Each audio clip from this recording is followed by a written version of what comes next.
Veterans Local Fest. We're getting ready to start. I'd just like to remind anybody on the board or any visitors, if you didn't sign in, if we could get you signed in, please, so we keep an accurate account of who is here.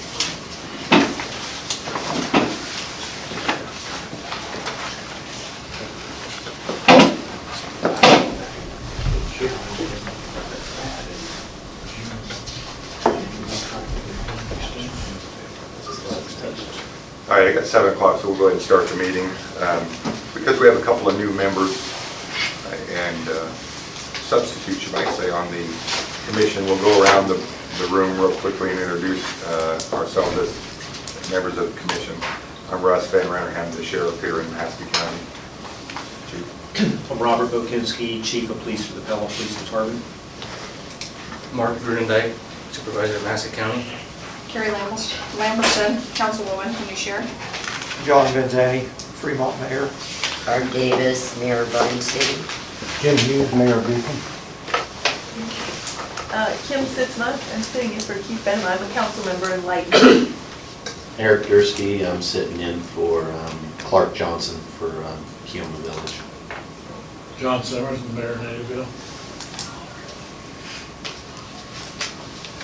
All right, thank you. Number 2, approve the current agenda.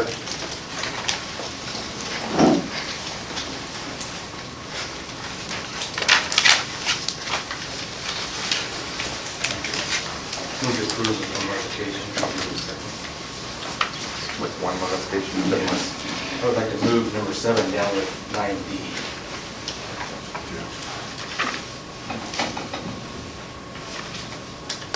Mr. Grunendijk moved to approve the agenda with one alteration, moving number 7 down to immediately below 9D. Yeah, with. Is there a second to that motion? I'll second. Any discussion on that? All those in favor say aye. Aye. Opposed, same sign. Okay, number 3, approve the meeting minutes from September 21st, 2017, and I believe those are attached on here under the purple tab.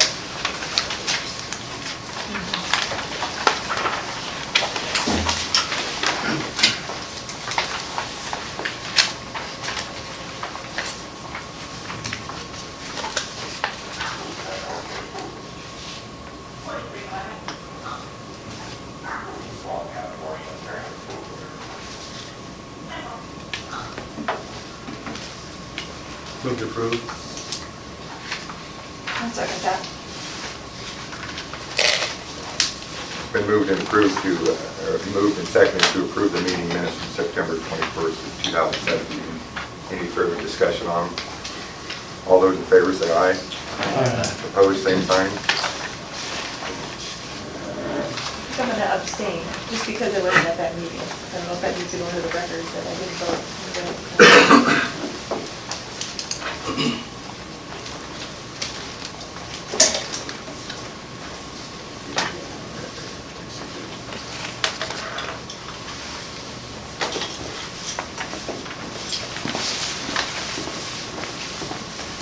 We'll move on to item number 4, consider review of legal counsel opinion of Essex Board contract, action after review. Was requested to be on here by Mr. Grunendijk. Yeah, thank you. Last meeting, we approved bills. And part of the bills was Mr. Solomon doing an opinion on the Essex Board contract with the state. I guess I was surprised even though we were hiring one to be done, so I asked Mr. Solomon for a copy of it, and he said we could get a copy, or I could get a copy of it when the whole group wanted to see it. And so I got to see what the attorney's opinion is of a contract. And so I'm here. I'd like to see his legal opinion and thoughts of a legal opinion to deal with state contract. I was aware that Mr. Sammons was going to do that, take a look at the contract for the Essex Board.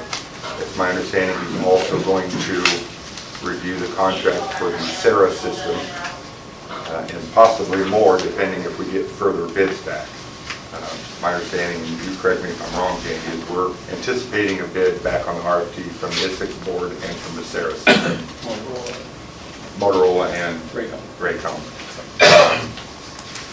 My understanding is those would have to be reviewed by legal counsel prior to any decisions being made, or prior to signing them. And again, Carl, correct me if I'm wrong, your plan is to review the Sarah contract as well, correct? Correct.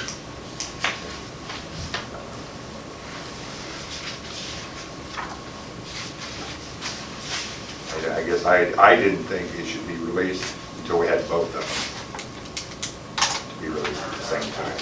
And Carl hasn't completed his review of the Sarah contract. Frankly, my draft opinion was a draft and it wasn't final. And I don't want anybody in this group to look at something that's not final, where it may be that by reviewing it in a preliminary fashion, people get the idea that I am for or against or biased or unbiased. My own preference would be to leave it be until we get all of the information in from the others. That's just my own opinion. And I'm just a lawyer, and I can be overruled. So we as a collective group, once all the bids are in, you're gonna review those contracts, and we will all be able to see your opinion of those contracts. When the review is complete. When the review is complete.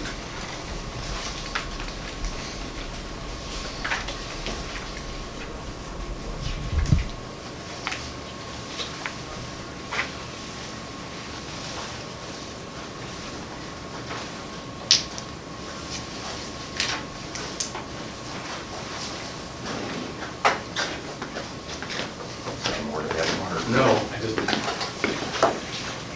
I don't think nobody knew it was even going on, but I thought it needed to be brought out to attention so the whole commission knows what's going on. Basically what it is, I mean, ain't no one trying to hide the fact that Carl reviewed it or started the process. It has to be done. Luck of the draw, he did that one first. He still has to do the Sarah one as well. My point is though, this body is one that pays the bills. This body is the boss. I still think it's good for the whole body to know what's going on. We paid the bills, I don't think anybody knows what ISICD even means yet. And nobody even said what our attorney was doing. And that's gonna be the next thing, we need to set a policy, whatever's going on. I don't think it's appropriate 6 months down the road and say, yeah, we had to do it 6 months ago. I think it's fair to everyone to know this is what our attorney's doing and working on, and what to expect. Wouldn't we normally expect him to review contracts though? I mean, if we're going into a contract with someone and we have him as our legal counsel, that should be what we're paying him for, is to review those contracts and make sure that they're sound before we act on them. So should the body as a whole ask for that request though? Should we know what's going on? I think we do know what's going on. We know that if we are entering into a contract, then he as our legal counsel is going to review that. And at the time that he has that review complete, he would come back to us and say, this is what I find. This is my opinion on it. But at this time, it's not complete. Right. So until it's complete, I don't want him to come in and say, well, this is what I think now, but, oh, after looking at it further, Right, no, we want to wait until it's complete. I'm kind of putting fight in with this, but should we as a board know that he's doing it? We as a group, should we know our attorney's doing this? And in reading through the bills and what we're paying, I knew he was doing that because I read it in the bills that were given to us. Okay. And so I guess I did, but I can't speak for everyone else. I guess I just thought it was appropriate to have it in the minutes what our attorney's doing so there's a record of what's going on.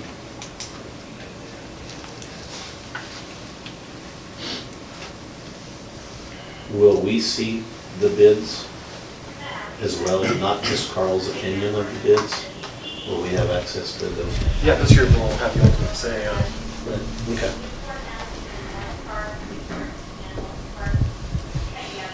Well, so it'll be recorded in the minutes tonight, this discussion, so hopefully everybody's clear, what's going on. It's good that you brought it up, because obviously you weren't aware. I think we should look back at the minutes, nobody was aware.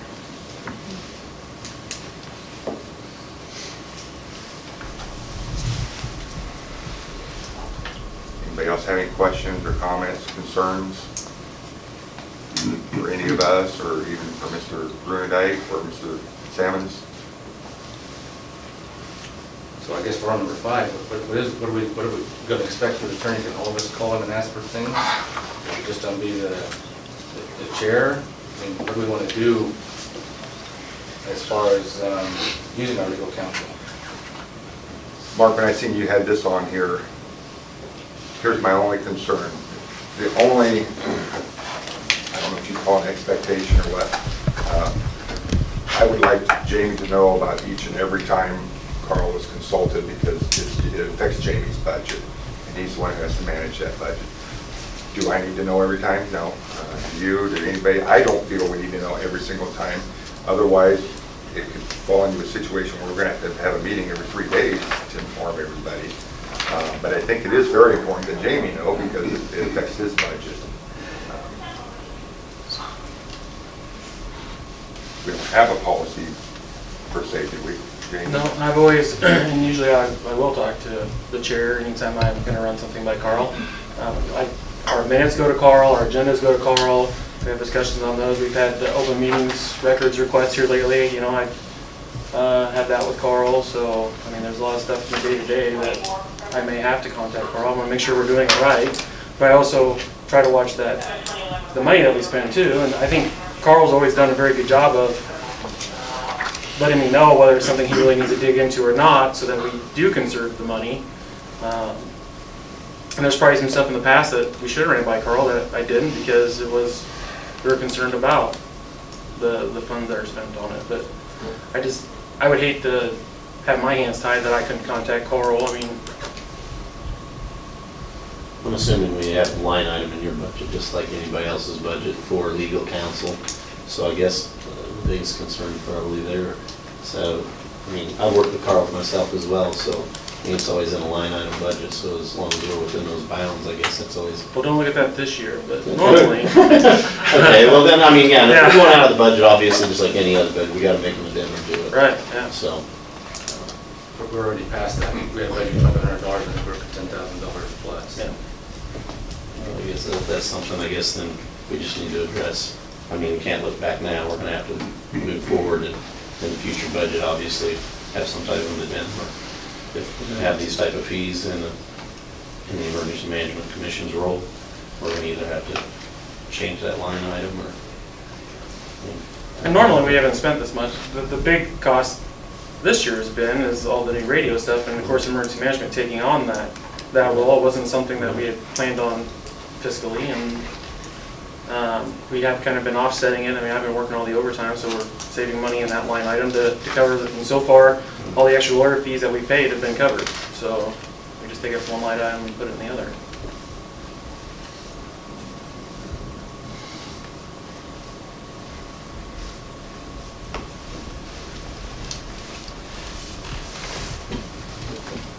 So essentially, the policy that you're using right now is if you see a need to contact the attorney, you do, and if you don't,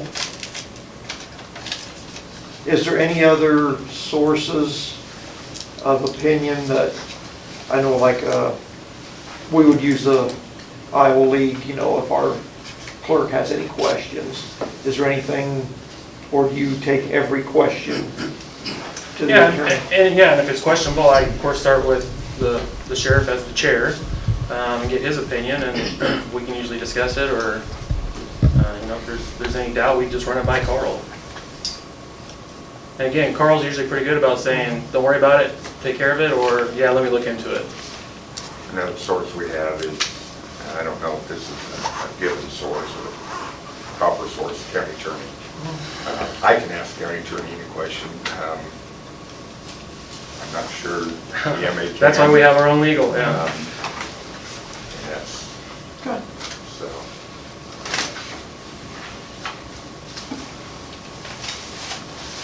As far as, I got a question, why is Jamie the one contacting the attorney? Because Jamie's supposed to be working for us. We're supposed to be setting the direction. We should be the ones having the questions. We're the ones who should be wanting to know the answers. If you had a dozen people calling him about everything, your $10,000 attorney fees would be $30,000. No, what I'm saying is, this body is the one that's supposed to give Jamie direction where to go. 29Cs, we're the head, Jamie's the employee. The body here, the head, is supposed to be giving the direction for Jamie to work and go. So I guess my question is, if Jamie's the one that has all the questions, why don't we? Why aren't we the one having the questions that want the answers? Well, we don't deal with the EMA issues on a day-to-day basis like Jamie does. You're right, Jamie works for us. He's in that position, he was appointed, this is obviously before my time, but he was appointed because he was selected because he knows when he should and shouldn't contact Carl.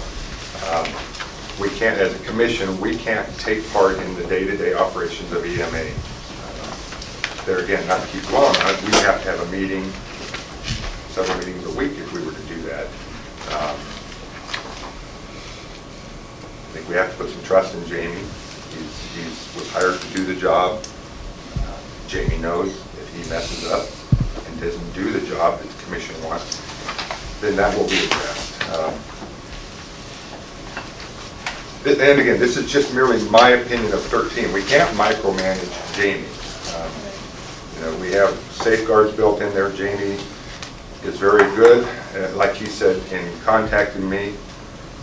Maybe sometimes he goes a little overboard. He's kind of a pest because our offices are so close. But I think we have to let him do his job. His job is to run it on a day-to-day basis and answer to us on a monthly meeting or every 2 weeks. I don't think we should be micromanaging him.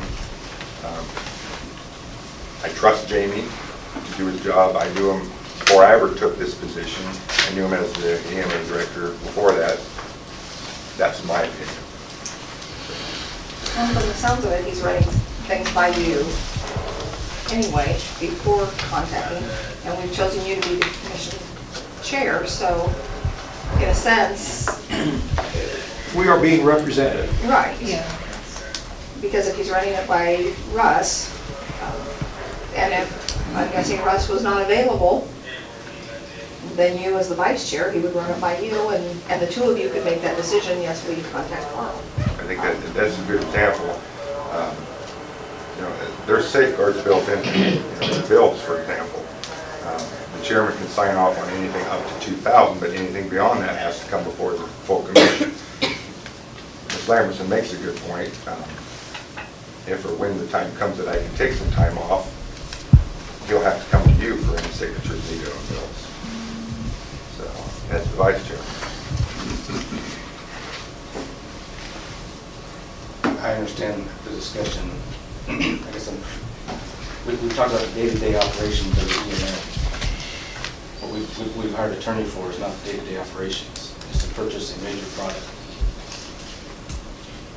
Well, we actually hired the lawyer for day-to-day. I mean, that's why we actually started this back when EMA, the county actually brought in Carl to do the discussion. It was decided that I shouldn't be utilizing county attorney.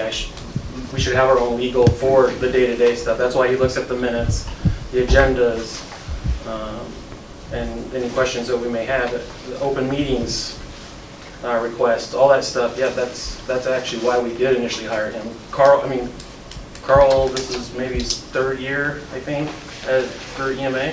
And we had Carl before we even had 911. And that's when the radio stuff came into play. Mark, how would you like to see the system work from a standpoint of the legal? Well, from the day-to-day, I don't have an issue with day-to-day, and that's, but what we're spending attorney fees on is for a purchase of a major item. And so that's different than the day-to-day of, hey, I got an issue going on with an employee, how do I take care of that? And that's day-to-day stuff. We're talking about spending multi-million dollars here. I do think this group here is what's going to decide how many millions we're going to spend. I think they need to know and be aware that, hey, you know what, yeah, let's go ahead and ask the lawyer for an opinion of these two agents, of these two systems. So 6 months down the road, if you have a question, I know what he thinks. You know, I don't think, How would, I did- how would we accomplish that? I think last meeting we just say, because this wasn't a rush deal for these opinions. I think we just put it on the agenda so it's on the minutes, there's a record of it, 6 months down the road, we all know we talked about it, and this is the result. Because if we look at it now, 6 months down the road and we ask him for his opinion, there is no record of asking for it. Isn't it policy that if there is a contract of that size given, that it goes under legal review? Is that policy? We can do anything we want with it ahead. I don't know the policy, but Okay. I think everyone sitting around this table knows you don't sign a contract, especially dealing with millions of dollars without having it reviewed. Well, I guess that's what I was wondering, is that if it is accepted practice or policy, that if there is a contract of that size that is reviewed, when you get that contract, that it would just make sense that as he receives those, that he can review them. I mean, it's something that's going to happen anyway. Well, let me give you guys some assurance. I am charging you what I charge my county clients as an hourly rate. I do not think I'm a bum on the block. I'm here to do something. If somebody wants me to do something and requests something, I'll do the something. Many times when Jamie calls, I don't even log the time. I mean, 10-minute conversation, I'm not going to write a ticket for heaven's sake. What I am concerned about as an attorney in leading this separate municipality is to get things done properly under the law. The law that applies to this organization is a very unusual law, Chapter 29C. It's not an ordinary city or an ordinary county. It's a quaint law, let's put it that way. I am concerned, if nobody else is, that when time comes to review a state contract under the SARA system, that I understand it so that any questions you have of me, I can explain. And so I will be a little proactive in looking at stuff and thinking about stuff before you've even probably thought about it. That way I can take care of you better than me sitting around waiting for somebody to tell me to do something when I know way in advance that it's coming at me like a freight train and I'll get it done. I will say much the same thing happened with this opinion letter here that's part of the packet. I know what's coming at us. I know that we've got a budget that's going to be due by February 28th. I don't know what's going to happen between now and February 28th in terms of building, as we talked about last time, a new radio tower for $300,000, if that's going to eventuate. What the budget is going to be insofar as bids on the radio system are going to be.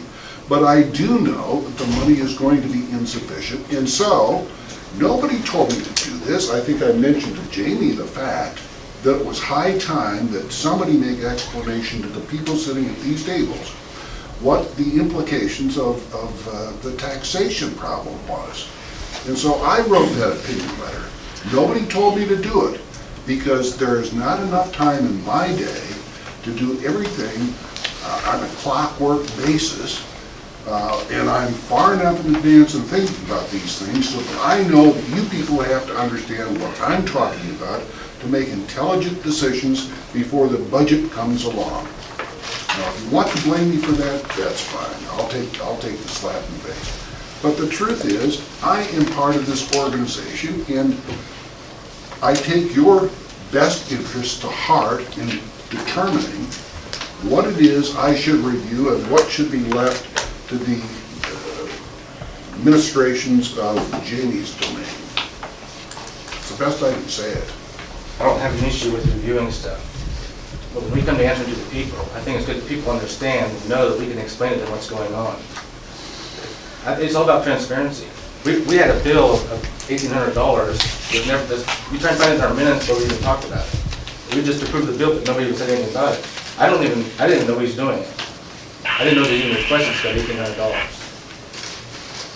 You know, this is, to me, this is about transparency to the people. It's $1,800 of people's money that nobody even asked to have spent. I don't have an issue with the review, but I think the body as a whole needs to know what to expect. So do you want me to come up and say, hey, I think I better review something before you give me power or authority? Is that the policy you want to see? I think someone should recommend it, yes. Okay. So if I understand what you're saying, the development of the policy would be that for anything Jamie requests of me or any other board member to be reviewed by this board before I do any assigned chore. Is that fair to say? If it's a day-to-day thing where you need to know an answer on an employee's actions or something like that, that's a day-to-day thing. But we're talking about a major thing here, where we're working on the system. Sir, and it's precisely because it's a major thing that I drafted the letter you have in your packet tonight. Because I don't know what these people at the table don't know about city taxation or county taxation. And unless I had done that, for example, as part of this discussion, it's high time that people start understanding what is facing them in terms of this budget year that's coming at us like a freight train. Okay? I understand. Okay.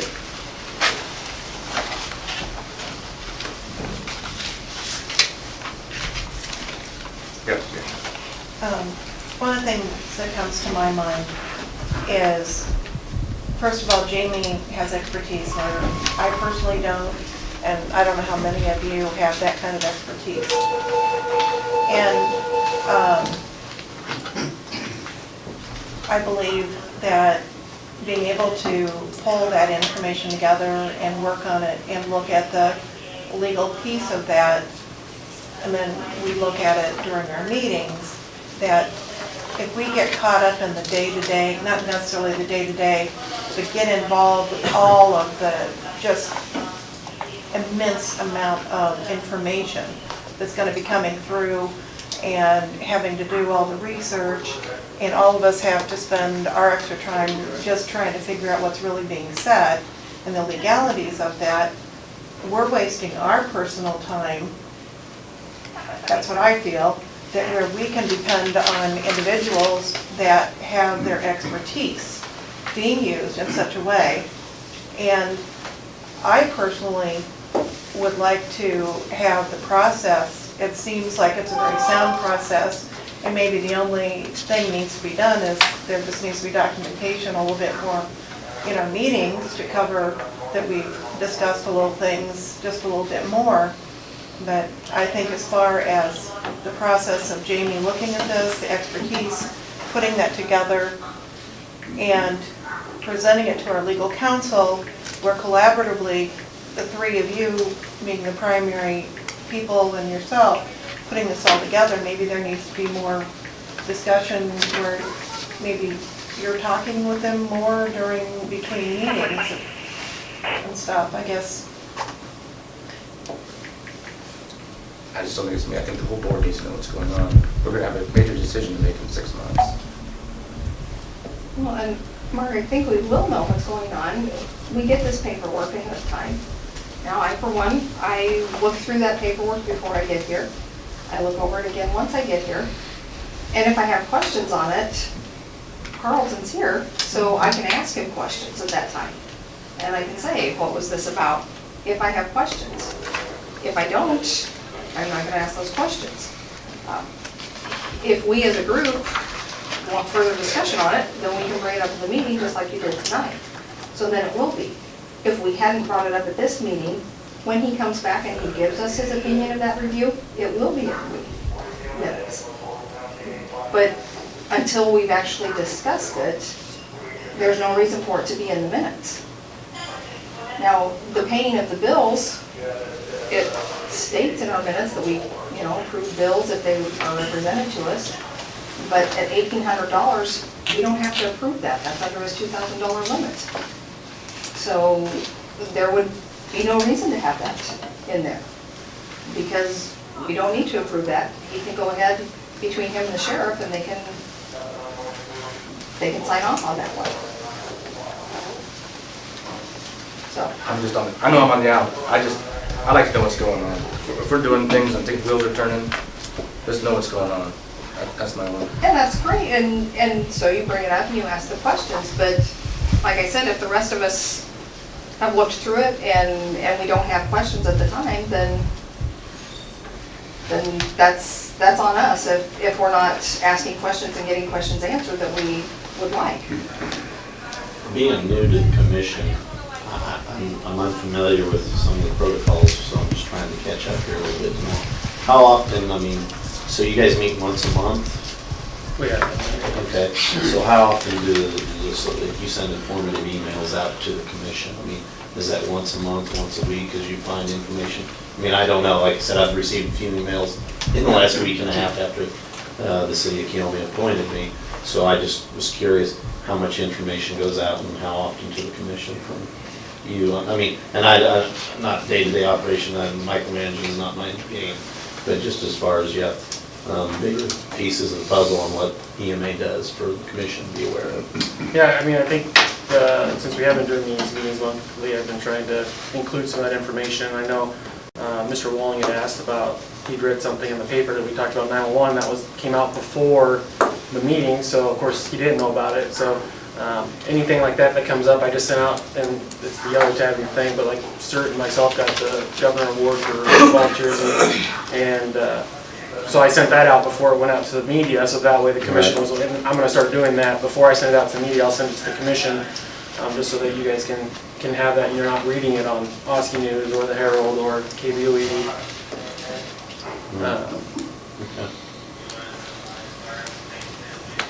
But I would say a bulk of the information comes at this meeting.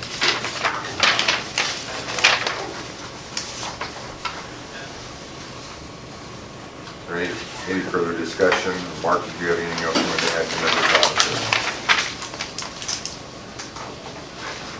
If there's no further discussion, we'll move on to number 6. Considering how long the commission should retain the audio of each meeting, Mr. Grunendijk requested this be on the agenda. 2 meetings ago, Mr. Carl and the other attorney, Nato, thank you, talked a lot about the potential of lawsuits and everything else, this whole system, until it's done and complete, and everything else from companies. And I was just reading in the handbook about open meetings, and in chapter 21.5, which is the closed session, so it doesn't really pertain to this, but I think it could. Point 4 says the minutes and recordings of any closed session must be kept at least 1 year. More than a year should elapse between a meeting closed under chapter 21.5 and the completion of the real estate transaction. The record of that closed session should be kept for a reasonable time after the completion of the transaction, so it can be available for public examination. Now, I know that's under closed session, but I think it kind of does pertain to what we're doing because we are kind of a different risk to normal operations here. And so our sessions are audio recorded, and so I just thought for safety of our own agency, it would be good if we at least kept the audios of our meetings until the completion of the radio system is built. I think it's just added layer of protection in case something ever happened.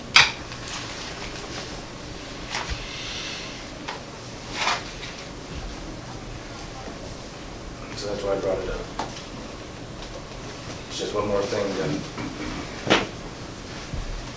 You have the ability to store it. Yeah, the only reason I didn't start doing it was just for my refresher. And I don't always record all the meetings, but You're thinking keep if it I for a year, do, Mark? I will keep them. I'll just stick them in a phone. We can keep them forever. in the closed session, it says, and that really has to do with municipalities dealing with real estate transactions, so probably don't hear about it and raise or lower the cost to the municipality. And it says you keep them for a year after the purchase is completed.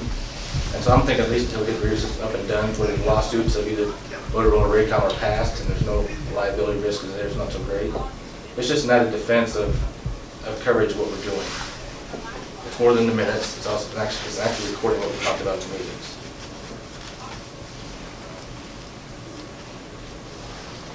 Any reason why that can't be done, Carl? Or? Well, there's no reason why it can't be done. And if we're already doing it, it probably ought to be made a policy that we continue doing it. We're not. So that I'm aware of, are we? Keeping them? Yeah. In the past, I've kept the last few, I mean, just because Mr. Grunite's requested them, and I've just held on to them, but normally after the minutes are approved, like I said, the only reason I never used to start recording them until we started getting into this type of stuff, and just to make sure that I had the minutes correct, I started recording them. And once the minutes are approved, I didn't really feel I needed to take up my server space, so I was getting rid of them. I have no problem keeping them, and I can put them in a file, and I don't see a problem with them. The only thing is, we're not gonna have anybody in here who won't approve the minutes next meeting unless we have the 40 pages typed out verbatim, are we? I mean, we can't expect Jamie to do that. No, this is just keeping the audio. We've got the minutes, but the audio would just want that added layer of protection in case. I'm not opposed to either. nope, it's fine. Yeah. Need a motion for that? Yeah, I'll make a motion to keep the audios for roughly a year until this project is complete. I'll second that. I'm wondering if they shouldn't be kept even longer Yeah, I can see them on than there. a year. We keep our paperwork 10 years, so. You make the motion, Barb, I'll take mine off the table. Well, No, I understand. with dealing with that kind of money, I would say 5 years. Okay. Because anytime you're dealing with a large amount of money, anything can come back and bite you at any time. The statute of limitations on written contract is 10 years in this state. If you're going to do it, and if we're going to have written contracts, whether reviewed by council or not, it probably ought to be 10 years. Because what the heck, there are lawsuits filed at the last second before the 10 years expires. Is that onerous? Probably not, because of the advent of technology and recording and stuff like that. But heck, I tend to agree. If we're going to do it, let's not do it half-baked. Just be aware in 8 years when I have to ask you for a new large server to house it all. We'll let you stack it in. Yeah, exactly. There you go. Okay, we had two partial. I move to remove my motion. Or what was your motion you want to make? I guess we'll make it for 10 years. I'll second 10 that. years. Any further discussion? Been moved and seconded that Jamie keep the audio recording of these meetings for a 10-year period. All those in favor say aye. Aye. Opposed, same sign. Number 7, at the beginning of the meeting, has been moved down, so we'll move on to number 8 at this time. Mahaska Alert, discussion on utilization of the Mahaska County EMA notifications. Yeah, so I included in the email, the Mahaska Alert system is something, before we used to use the Nixle system, the Mahaska Alert legislatively was passed by the state of Iowa. It's actually the Iowa Alert system, but each county was given access to that system, so we dubbed it Mahaska Alert, like other counties changed it as well. Within that system, I'm able to actually set up individual accounts. Currently, I did set up an account for Oskaloosa Water. Back when they had, I don't think it was a boil concern.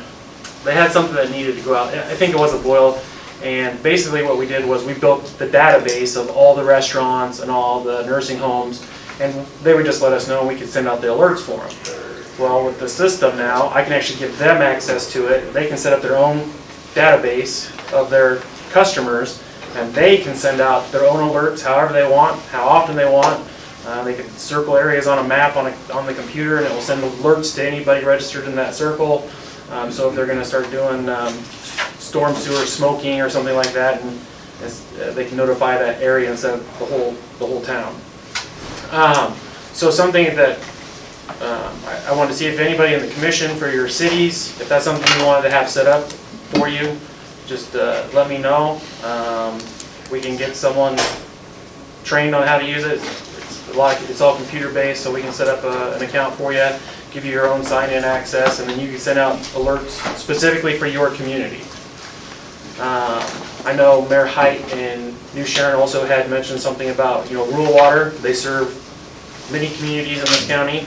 I do know they use Code Red, and I was going to go talk to Randy, and I've not had a chance to do that yet, but I will get over there and see if he's interested. There's no cost to anybody.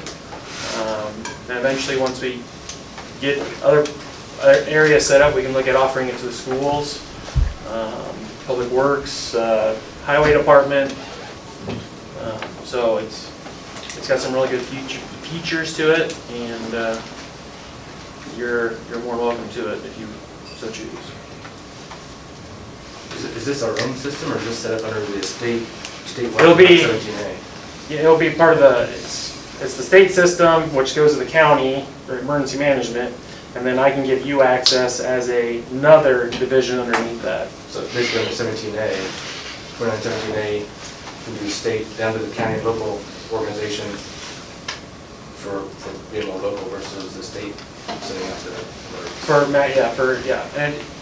So for me, I can actually activate, your phone, if there's a tornado warning, your phone screams, whether you have it on mute or whatever.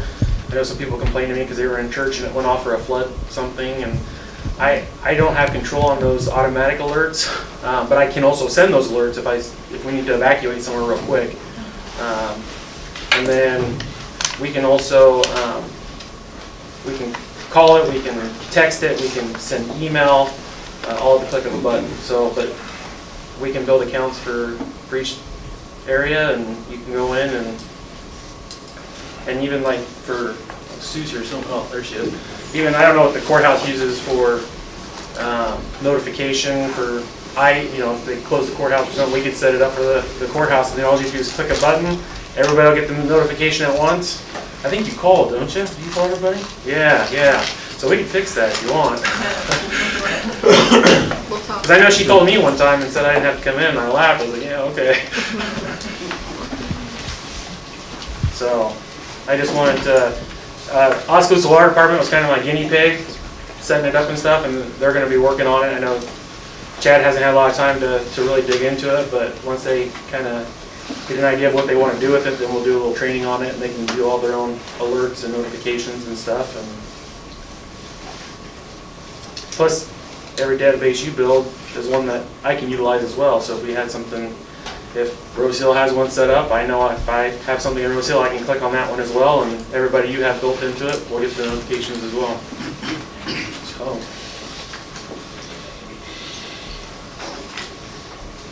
Questions for Jamie on that? Anything to add to that? No, sir. Go down to number 9, Communications Committee update. So, multiband radios.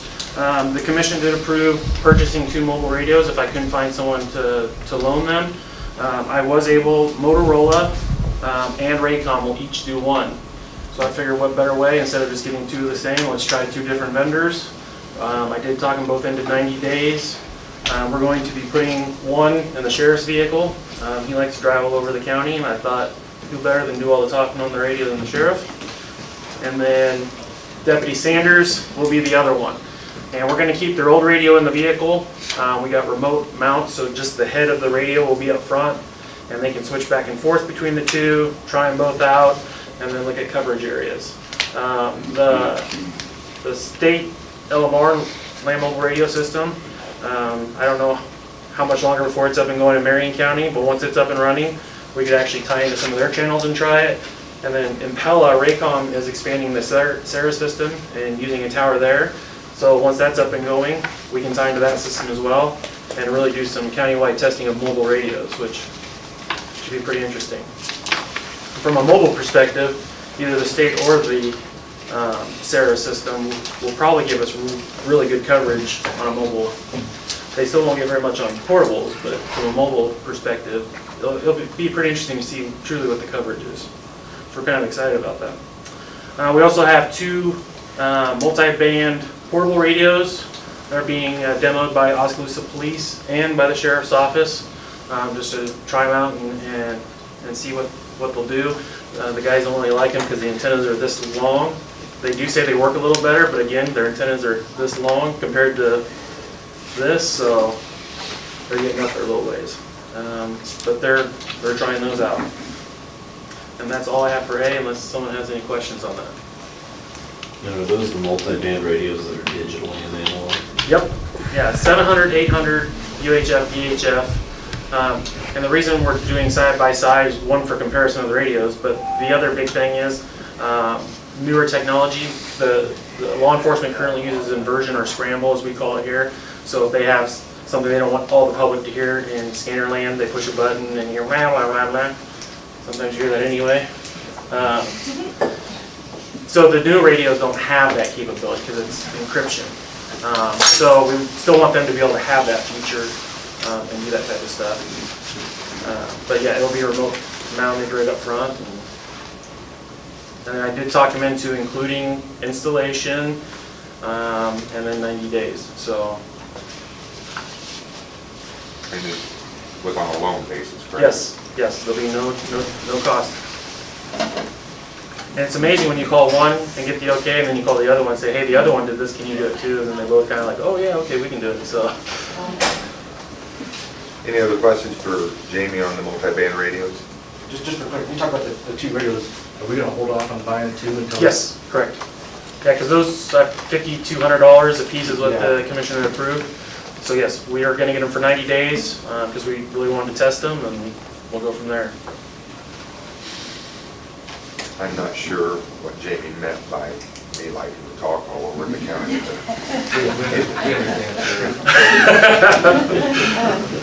Any other questions on the radios? We're going to be the opposite the tower. So I submitted some stuff to the city.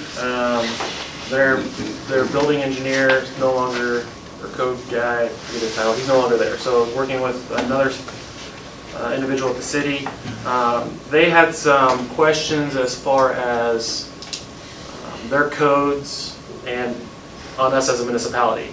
Just like the county owns properties in the county, the city codes don't really apply to that. So they don't really feel that their codes would apply to us building a tower there. I did tell Andrew, who I've been working with, that I wanted the city's buy-in on this. I just still want the, and I'm sure the commission would agree that we're not just looking to stick it up and haha, we're doing whatever. I have been trying to work with a couple people about just trying to do some schematic plans, just what it would look like, no cost, hopefully, just so that I really want the city's buy-in on it. And I'm sure the city would be behind it. Of course, it's for their departments as well.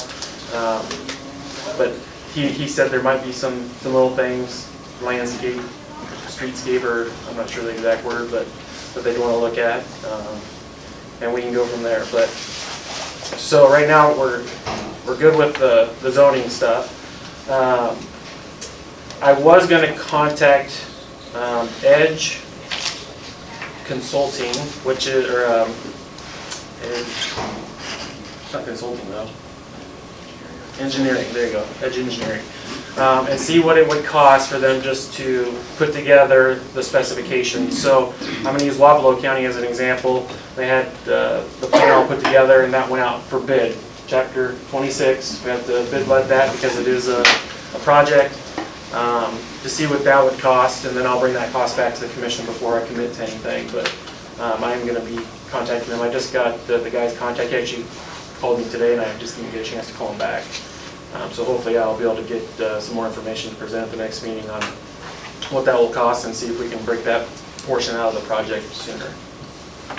Where will this tower be built? Right now we're looking at the old Oskey bus barn that the commission owns over on G Avenue. Putting it up there, and then that would be the main connection for the county. How tall will this tower be? 300 to 350, that's just something hasn't been really decided yet. Jim, just to catch you up, if you haven't been here before, this is an option we're looking at that we could do, you might say right now, to improve our existing radio system, but would also be tied in with a new system if we were to go with a new one.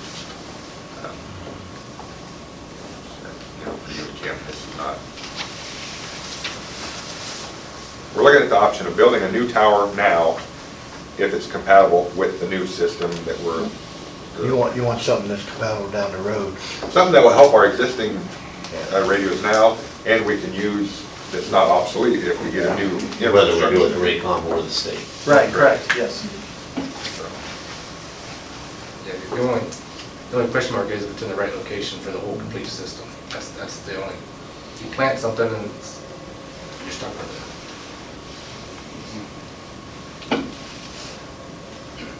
So are there consultants that we contact that will come and assess the best location for the tower? So Or are we just looking at property we currently own? So talking to our current consultant, yes, we are looking at the property we currently already own within the city.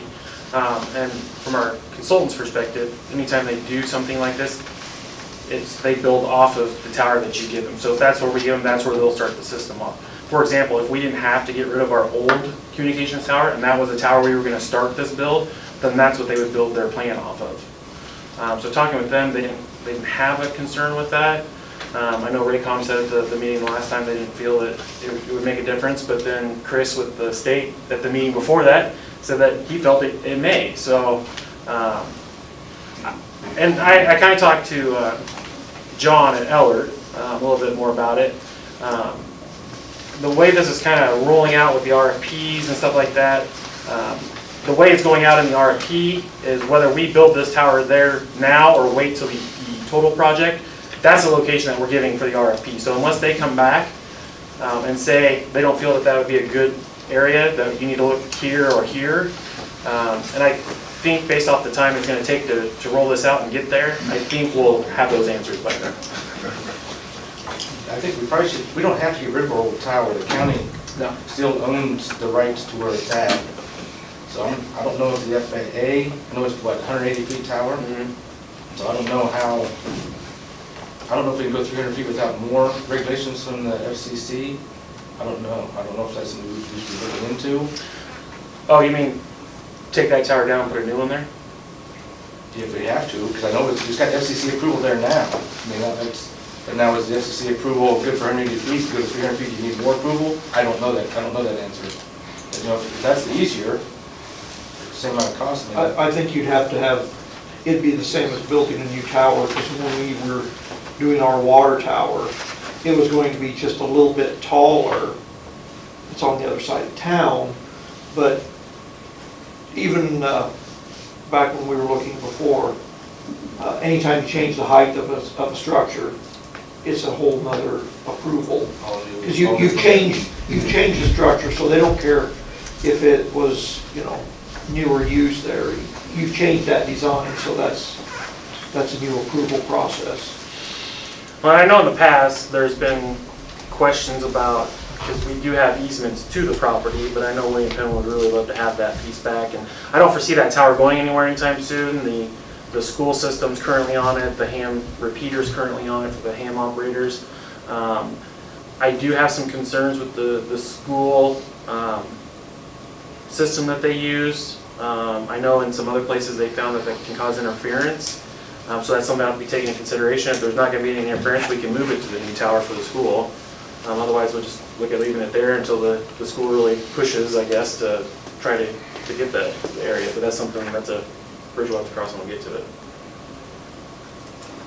it. Of course, the other concern would be we have to have current communications when we build something, and the footprint out there is not large enough to keep that tower and build one next to it. If we doubled the size of that tower, I mean, that footprint out there, I don't think it's big enough for that. Any other questions for Jamie on the tower? RFP development? So we had a phone conference with Ellert on Monday, hoping to have a draft by the end of next week. I do plan on getting that to Carl, as well as Mr. Adler to start looking at that and making sure that everything on that side's covered. I'm kind of hoping they can have that done. We have a communications committee meeting already scheduled for the end of November. No pressure, Carl, but I'm hoping to have it all done by then.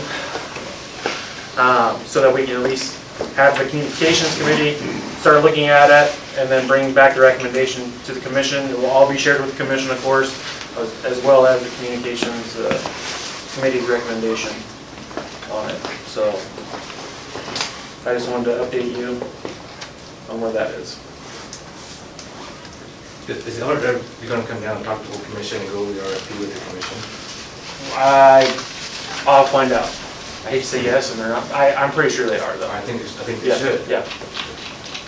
There's actually a couple visits that are contracted in there. I think. So I think it's a must. Any other discussion or questions for Jamie on RFP development? move on to D, funding options for legal opinion on tax raising issues. And Mark, do you want this? Who requested number 7 to be on there? Is it Mark? No, Ms. Harrell asked me Carl. before the meeting if I could do it because he can't speak, he's not a member, so they kind of go together. Have the floor, Mark.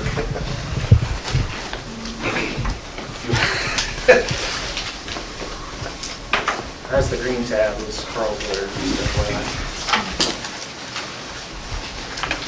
Mr. Carl and Jim Blumberg are working together to find out what 49C can actually do for the funding. I talked to our state senator, went up his flagpole. They come back and said, you know what, supervisors still have statutory authority over their supplemental level at the county level. I ran through ISAC and they said, you know what, both agencies got to work together, come to a conclusion. Mr. Carlton says, no, you don't have to need supervisors at all, just do whatever you want to. So we're trying to figure out the bottom line. You've vastly oversimplified what I said. There is a potential disagreement between the county board and perhaps people in this agency over the meaning of sections 29C 17 sub 2. The disagreement follows this way. One of the options for raising the monies to pay for the radio system is a countywide special levy pursuant to 331-424. 331-424 is part of the county taxation system. That is called the supplemental levy. Now, our chapter 29C17 says that we, the commission, determine which taxing options we're going to use. There are 5 options, and as I reported in the letter, one of those options is this special levy. There is potential disagreement between what I view the law as saying, and I think Mark, and maybe the county board as well, in that the supplemental levy or the special levy is written into the code so that the supplemental levy is dictated by the discretion of the Board of Supervisors. I think that what 29C17 means is that we, the commission, choose this extra special levy, which is actually the supplemental levy used by the county. That's the disagreement. Who gets the final say on what this special levy is going to be, how much is going to be raised under it, etc.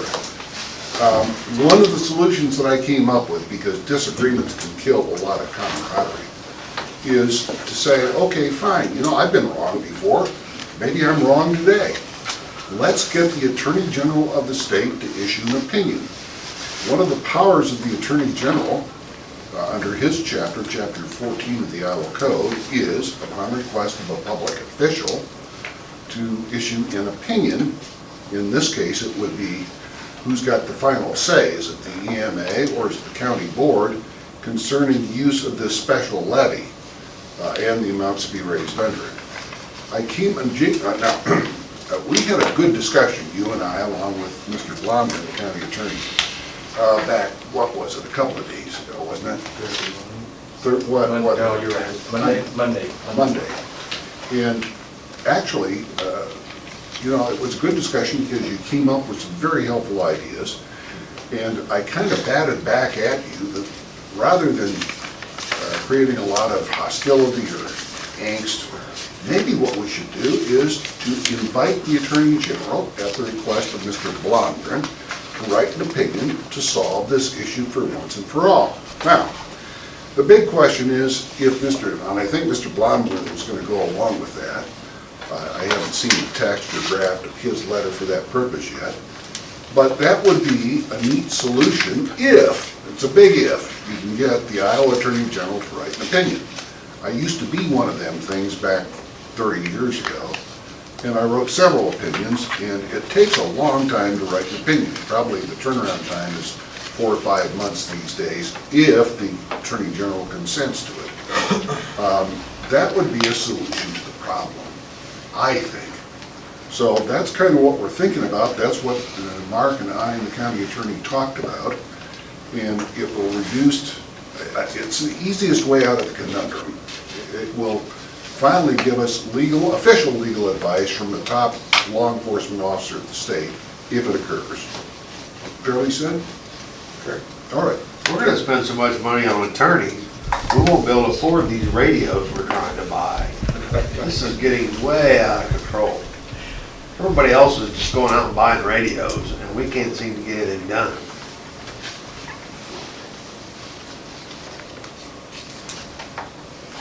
Well, you can vote to fire me if you want.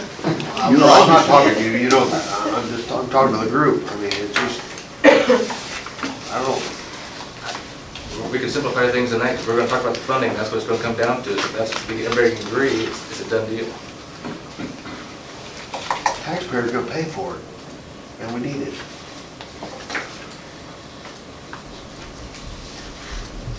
So Carl, do you know when or if Jim, Mr. Blomgren will be completing this request, or? Well, I gather, because of the nature of the phone conversation, he was writing out, we kind of agreed to a script of it. I know he was writing out the text of the agreed script to be submitted for the opinion letter. I have every reason to believe that if this group decides here today to go that route, then Mr. Blomgren will write the letter, and I think you would accord with that, at least from the county. I guess I wasn't under the impression he was gonna wait for the EMA. I think Jim was gonna go ahead and start on it. Okay, well, that's My good. impression, but I could be wrong, I guess. I didn't. Well, I think what we should do here now is, if that's because of what we've talked about and that's the direction things are headed, I'd appreciate at least a motion that would say to the effect that Mr. Blomgren will write the letter that I've discussed with him and Mr. Grunendijk, seeking the Attorney General's opinion over this issue that seems to divide us. So move. Good, thank you. Second. Any further discussion? Barb, did you have questions? No, Are you sure? not yet. It's been moved and seconded that we request an Attorney General's opinion on this matter. All those in favor say aye. Aye. Opposed, same sign. Is there anything else on that issue? Not that precise issue. Right. We got the cash one. You want to review that, or Well, you want to review with the group, the attachment, or? Well, I think, I come about knowing this because Carl had requested information from Sue, and I hadn't been in the office when she was going over it, so I know this is, so yeah, I know Mr. Solomon's priority of writing this was so we would start the issue of discussing who and how we're gonna fund this thing. And that's what's gonna come down to.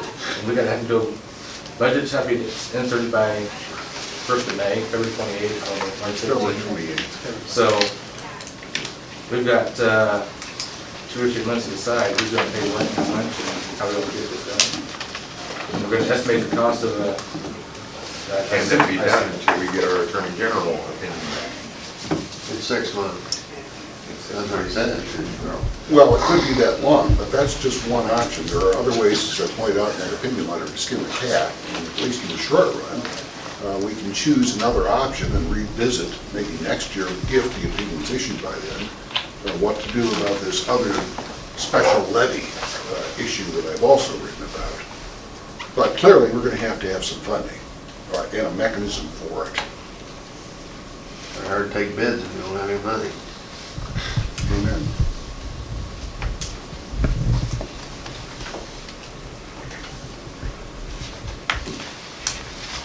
So I suppose the discussion should go more toward this levy. We got, there's 2 different options, do it on the countywide levy, or they got to per capita on their own levy. And let's summarize it.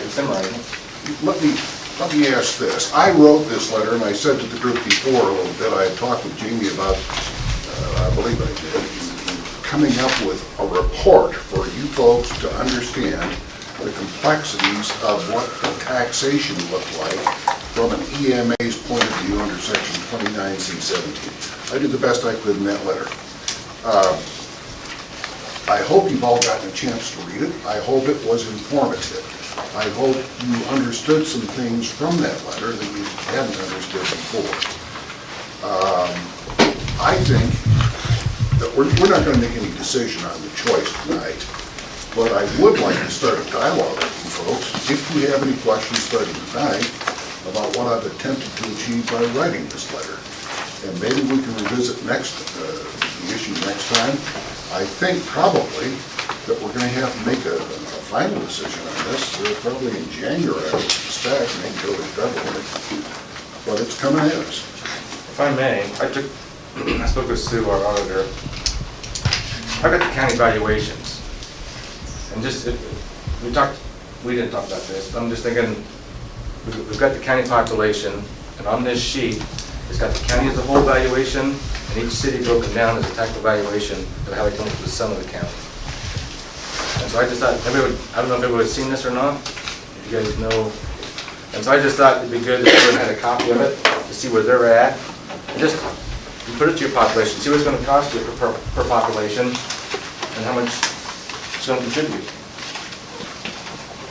Does that make sense?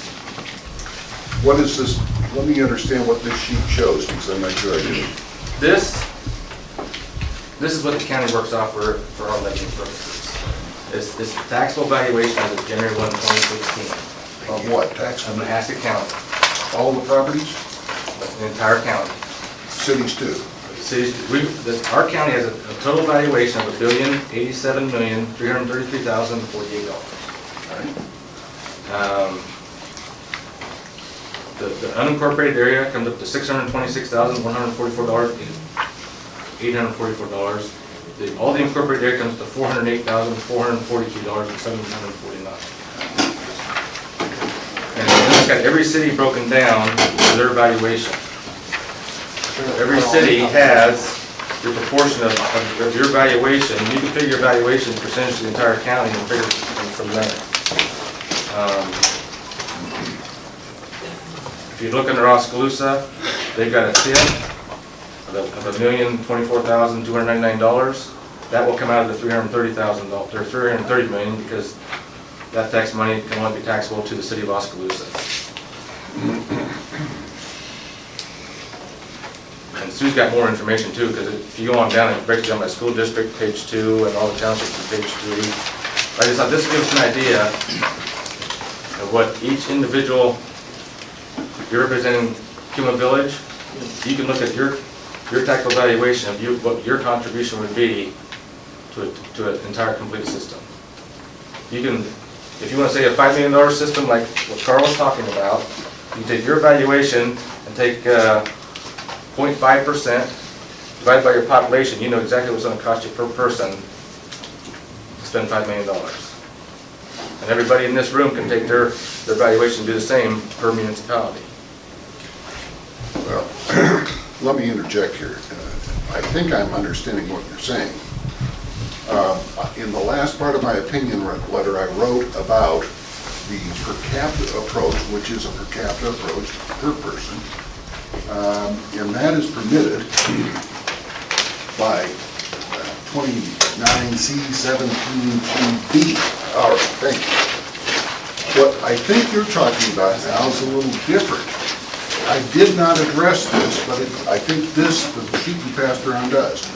Another method of raising the taxation is, and we can decide to do this too, an allocation computed as each jurisdiction's relative share of the total assessed valuation within the county.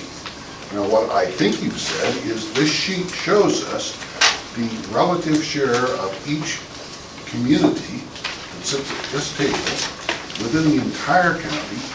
And so I think this would be valuable in computing the allocation, for example, of Keoma Village relative to the total valuation of the entire county. And if you did that for each of the communities, then you'd have 100% of the total valuation of the entire county. How about the rural? Where's the rural fit in there? Well, that's a good question. I have 626 million. Well, I see it on your list, but we're talking about to the rural, the other That's a real, that's larger of a number. But an allocation, that's not a levy, is that correct? So It's an allocation of the total assessed valuation of each jurisdiction, representing the relative share of that jurisdiction. So, and look, I've just seen this. Okay? No, I'm just, but I understand, but all these others are based on levies across whatever we want to do. But an allocation is, we can give and take. Is that, am I misunderstanding this, or is that correct? If one municipality says, I want to give 40 million, the other one says, I can only afford 500,000, is that an allocation? Is this, or does this go back to a levy computed? Doesn't, you know what I'm saying, under C, it says an allocation computed.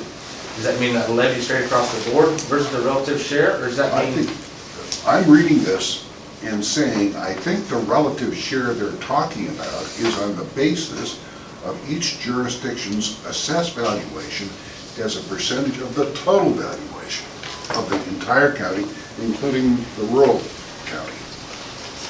Otherwise, we're back to a voluntary agreement, a voluntary share allocation under subparagraph D of that statute. That's kind of what you just said, Mark, I think.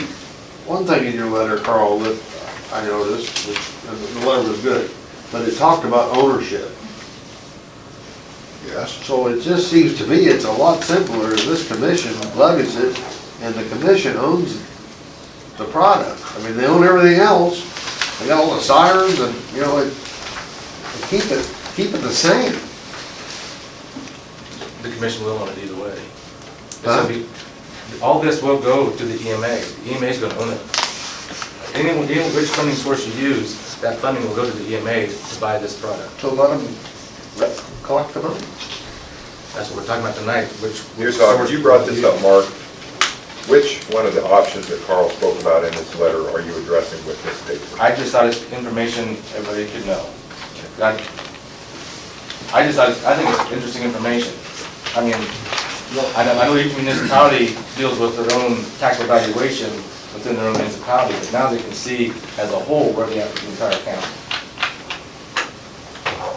One of the things that's important for you folks to know is of the 5 different options for raising the money through taxation, well, for example, about voluntary share allocation, where does the money come from? It's going to come from taxation. It's unavoidable.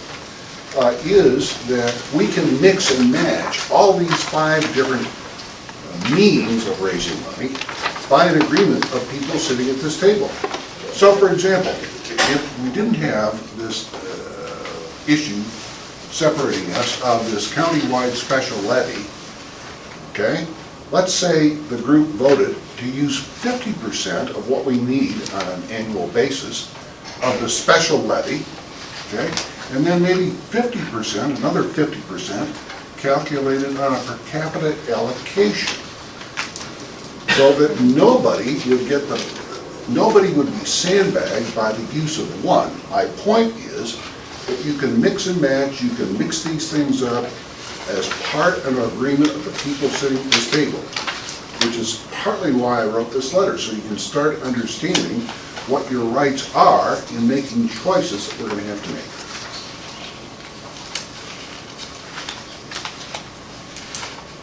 What is a 5? What is a 5? I see an A, B, and C. Where are you at, sir? You got there's a one here, a special levy for raising money. Right. On page 3, at the top of page 3, he's got all 5 options listed.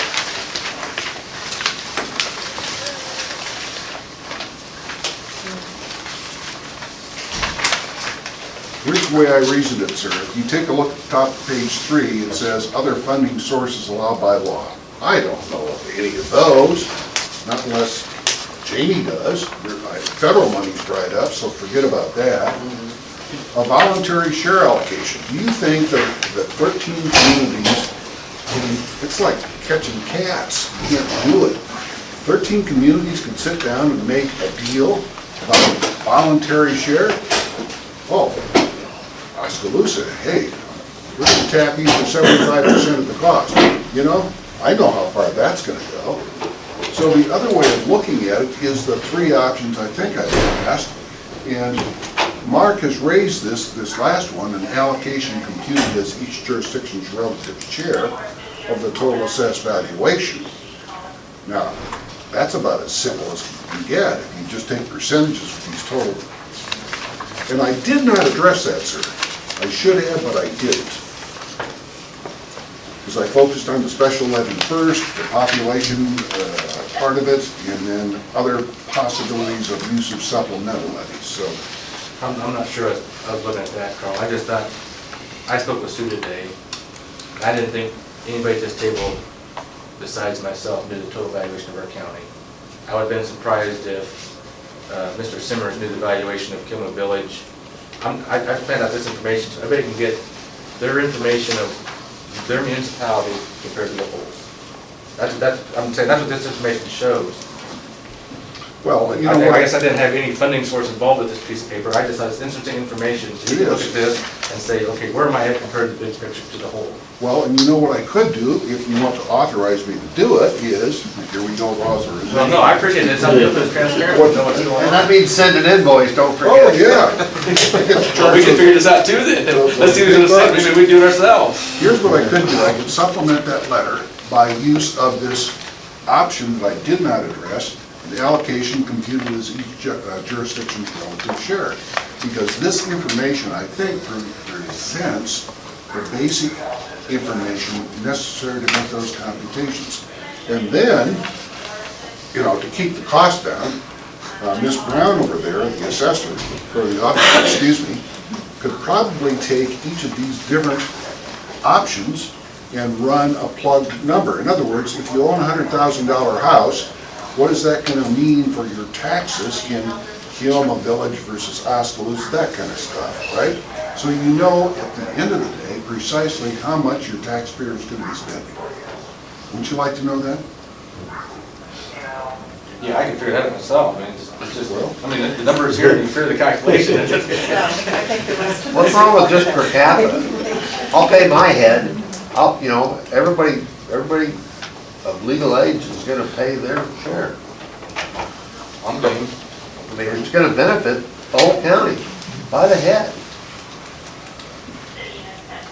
I think you bring up a really good point, that if we go back to our relative communities and we're able to say, this is what it's gonna look like as far as meeting, improving the quality of emergency care and management in our community, I think that's gonna go over a little bit more positively than us just say, oh, we're raising taxes. So I think you bring up a good point, and whoever it is that can number crunch that, I think that would be great information. Are you thinking about going per capita, Tom? I'm just throwing out the discussion. I don't see any problem with it. Like I said, it's earlier when I got here and I was late, but it's gotten awful complicated. Carl, in I'm an on attempt to board with you. simplify it, okay, you're saying most likely scenario is going to be 1, 2, and 3. Would you briefly tell the commission in layman's terms what 1, 2, and 3? Sure, as best I can, layman's Briefly. Okay. Page 3. Page 3. Of the green tab. We're still talking about the different options. Okay, I got Carl's old letter, I haven't used it yet, sorry. A countywide special levy is permitted under 29 C-17 2A. That's the first option. A special levy, as it's presented for us to decide, should we decide to use that, is one that is the supplemental levy under county tax law. A supplemental levy is not capped as the basic levy is. Therefore, if we need money that's not capped, because we're talking about big capital costs, the supplemental levy, or called the special levy here, is kind of ideal for doing that, because we're using the county system that produces the money for us to make payment for the bonded indebtedness, the radio system, the rest of that, okay? That's option number one. Number two is per capita. That explains everything right there. If you take the numbers, the total population of the county and of the cities in the county to the total, including the rural county area that's unincorporated, that's a real easy, understandable computation, and I did it, for example, for the city of Oskaloosa in the county rural area, just to make the point. That's easy.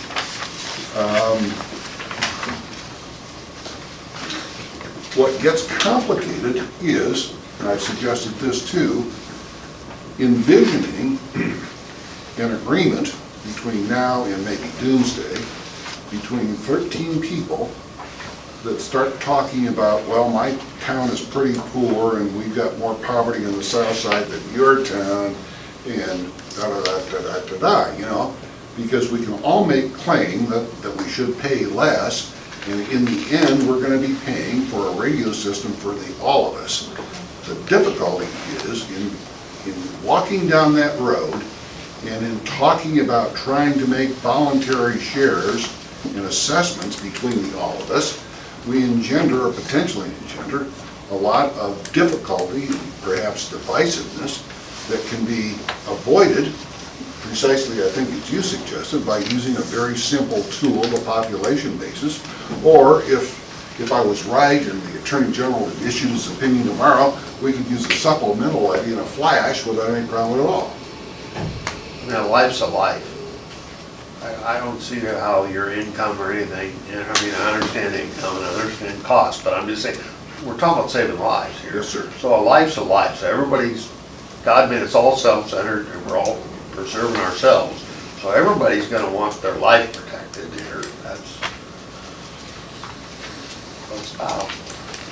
And I think that brings up a really good point in making that palatable to individuals to know that this is to improve quality of life and saving lives.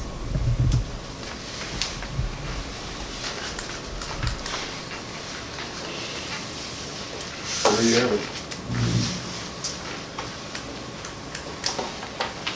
Any other discussion on this item?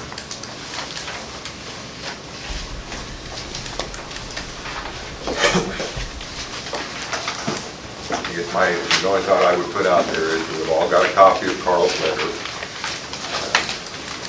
Study it, see what your thoughts are, so that we can discuss it again at the next meeting. Any questions, comments, concerns, that type of thing? That's a discussion, but not action necessarily.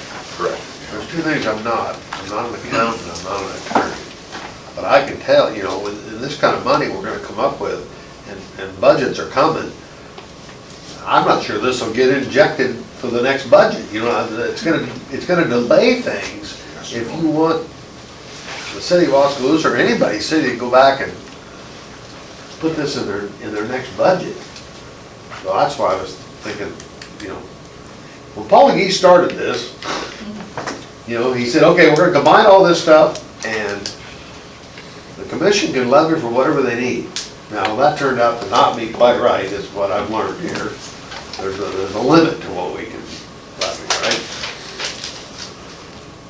No, I don't think so. Okay. Not if it's a special. So if that is still true, I'm just simple. It just seems like, you know, you got a group of people here representing everybody, and Well, let's say there is a limit. Let's say I'm wrong. Then we're back to the fairness of the population model that I think you addressed a moment ago. Because that is next to the special levy, that's probably the most simple way of achieving the end that we need to come to very quickly. well, wouldn't the levy be the same? Maybe I don't understand that, see, but, okay, it would not be the same. Okay. So you used to do, for 911, you used to pay per capita, so you would budget within your budget, and I think you guys were, $300,000, I think the county was $250,000, you know, Kioma Village had $20,000, whatever it was. So you would have to actually, in your budget, if it was per capita, include that, then you would make those payments to emergency management, and then we would pay the bond. Whereas the levy is just, the money's, I shouldn't say it's just, I mean, it's, yeah, it's pulled from the taxpayer. Yeah, that's what I'm talking about. We aren't going back, we got away from the other. Am I thinking right? Was the other fair? When it was 911, was that fair? And was that a good way of dealing with all the people for the services rendered? everybody decided to do it the other way. Mark, I don't know if it was fair or not. I don't think anybody was saying it wasn't fair at the time. Absolutely. It just, they came to us and said, here, this is what we wanna do. I don't know what the budgets were on the 911. I've got the auditor's still has record of what the county and the rural gave to 911 before it merged. But I don't have anybody else's numbers. So I don't know what percentage that was. I think ours was like 160,000 or something. I thought it was up there, without going back and listening. I do have one question. Would this mean that there would have to be, the voters would vote on this, or this is a decision that would be made here? Okay, so we don't have to worry about voters feeling, okay, Yes, ma'am, that's exactly right. okay.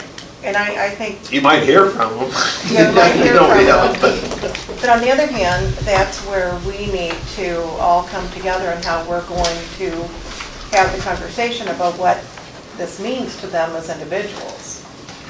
And if we're able to articulate it in such a way that this is to help all men, women, and children, and infants, and everybody in this community to have a better quality of life.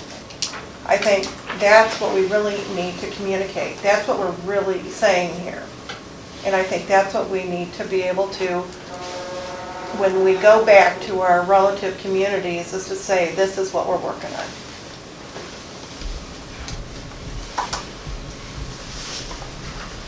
Any other discussions on that? Now, like I said, just study the letter. And we'll put it on the agenda for next meeting as well.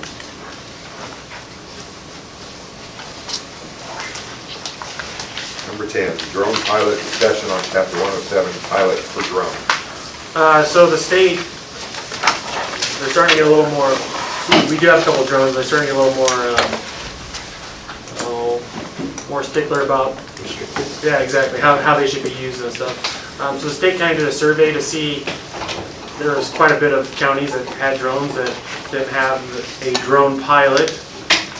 So the state actually held a training up in Des Moines, it was 10 hours of PowerPoint, stimulating stuff. They gave us, the state actually bought us access to a class online, 20 to 30 hours. And then basically have to go take an FAA test to be a certified drone pilot, and then we'll be within everything when we utilize our drone. Ours is, we use it for hazmat, we had used it for missing person before. It's not Big Brother, we're not in people's backyards trying to see what they're doing, that type of stuff. So, but I just wanted to update the commission that I did take that training. If the state has another one, we'll see about sending a couple more people.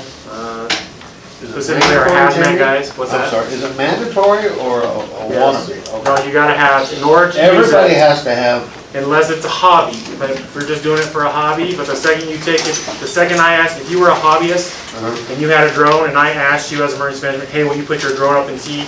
The second I asked you that, you're no longer a hobbyist. You have to have a commercial drone pilot license to do it, so. yeah, for somebody else, or for Right. a hire, that Right. kind of Yep. thing, yeah. Even if you say, I'll just do it, no charge, I'll just put it up, nope, it's still have to have it. There's so. no Good Samaritan stipulation in that for that kind of situation. Not that I'm aware of. They also said that the sheriff's office isn't driving around looking for people with drones trying to get them tickets either, so there's really no. If they're the ones asked to go up and look, they probably write themselves a ticket. Right, for our insurance purposes, we need to have it. So that way if it did fall on someone's head and something would have happened, we're covered, so. The state has not had much luck in finalizing the use of drones. They've been around a long time, they've been working on it a long time. From a criminal evidence standpoint to a civil searching for the lost child, it's very complicated. They have not successfully made it simple for anybody. So, but I do agree with Jamie. He's offered it up a couple different times, just recently. Fortunately, we didn't need a drone. The situation solved itself without the use of the drone. From a public safety standpoint, I like the fact that we have a drone available.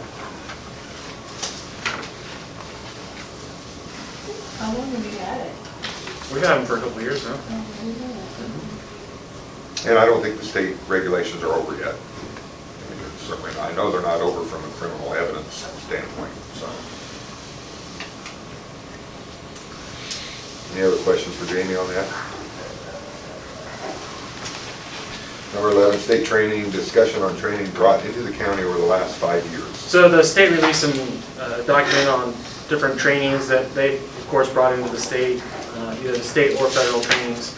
And I thought it was interesting that out of 99 counties, we were number 8. We bring in about 2.2 trainings a year into Mahaska County for our locals. We actually just brought one in a month or so ago. So I just thought that was a cool statistic that we were number 8 out of 99. The other 7 counties are actually high population counties that, of course, they get quite a bit of trainings. But I still thought it was pretty cool that the last 5 years we're number 8. So I just wanted to share that with the commission. Those are no cost trainings. So. I guess just for clarification, what are the state trainings? I know what, 3 months ago, the law enforcement had a training of a school shooting like down in Eddyville. Is that the state? Is that an example of the state training? No. So we did. What was that last one? EWR. Which one was that? It was for elected officials. Security. Yeah. It was a decision making. Yeah. Yep. So that was one we brought in. It was like emergency. That's the one you had in decision-making Nazarene for, Church? Yes. Yeah. Elected and. Incident committee. Decision making. Yeah, it didn't go as far as it was elected officials' decision-making school. Yeah. And they studied the Baltimore tunnel fire. They used Hazmat. Fire training. We've brought in PIO trainings. We've brought in railroad incident trainings, Cameo classes, which is map plotting for hazmat, stuff like that. So. This is different than an actual exercise. What we did in Eddyville at the school and what we're working on with Oskaloosa School, that's an exercise where it's actually participation. Who decides an exercise? We actually have. Coordinated. Yeah, we actually have standards we have to meet for the state to remain compliant. That would happen to be a full-scale year, so that's what we did, and we had to do really different types of tabletops. And So when we do an exercise, or when, say we, I don't know, is the DMA involved with those exercises, or we usually set them all. We usually do all the planning, developing, pulling everybody together. Yeah, that the one at Eddyville, we were probably planning on that for a year and a half, 2 years. So then, how do we get graded? Is there viewers that come down and say, you need to work in this area you did really great in, a little weak here, but strong here? We bring in, so discipline-specific people, or the sheriff will look at his guys and see how his guys did, or we could even reach out to like Pella PD to come look at Osseo PD. Down there it was Wapello and Mahaska, so both their sheriffs they stayed out of it. They watched their guys, how they responded, and then we do an after-action report, and we do like a hot wash right afterwards. We ask the participants, what did you see? One of the things at the Eddyville school was, the officers came in, they just walked over me. I'm bleeding on the floor because they're moulaged up, and he just walked by me, didn't do anything. Well, they had no idea that when law enforcement goes into a school in this type of situation, they're not there to help the people on the floor. They have to find the shooter, because if they take the time to help the person on the floor, someone's going to sneak up behind them and shoot them. So they're like, okay, it kind of opened their eyes about the situation as well. There's a lot of components. That one down there was a lot of planning. We had Job Corps. We had over 100 participants that we made bloody, triage tags. We had helicopters. We've done it at Clow. We brought in 2 helicopters at the same time and landed them out there, simulating. And it's a lot of planning. We're actually working on 2 with the Oskaloosa schools. That'll be coming out to the media shortly. Don't worry. But yeah, and we do them for all the schools. Any school that wants it, any business that wants it, churches, we've done them at churches. But those are exercises, this is training. Right. This is class we're talking about here. Right. And we have done like at the schools, we went and done the active shooter training and then followed up with an exercise. And we do try to do that. What's the sense of doing all the planning if you don't test the plan to make sure it's gonna function? So that is something, that's just a component of it.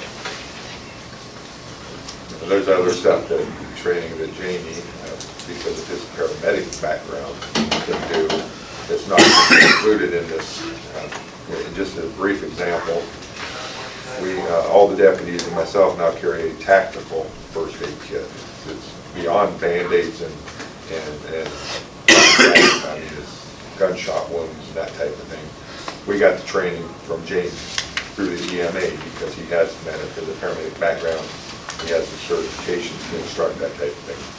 Jamie will be providing our training for the use of Narcan when it comes in, that type of thing. Those are the little things that aren't included in, the state's not even aware of that.